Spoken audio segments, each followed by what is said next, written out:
On parle souvent de la femme forte comme d'un idéal, d'une femme indépendante, résiliente, qui porte tout sur ses épaules sans jamais flancher. Moi, ce que je pense, c'est que derrière cette image, il y a souvent une histoire de blessure profonde. La femme forte, tu vois, elle n'a pas choisi de l'être. Souvent, elle est devenue parce qu'elle n'avait pas le choix, par la force des choses, comme on dit. La femme dite forte est souvent celle qui, très tôt, a appris à ne compter que sur elle-même, à réprimer ses émotions pour avancer coûte que coûte. Mais à force de tout gérer toute seule, parfois elle s'épuise. C'est quelqu'un qui donne sans compter, mais sans jamais recevoir autant en retour. Personnellement, ce que j'ai appris de mon expérience, c'est qu'être forte, ce n'est pas tout porter toute seule. Non. Être forte, c'est aussi savoir s'arrêter, écouter son intérieur, se reconnecter à son énergie féminine, à son enfant intérieur.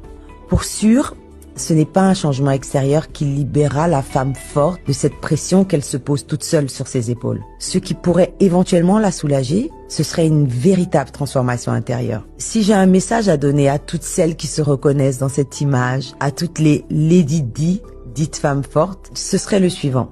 La vraie force, c'est d'être en paix avec soi-même, sans avoir à prouver quoi que ce soit à qui que ce soit. Vous avez le droit d'exister sans toujours devoir lutter.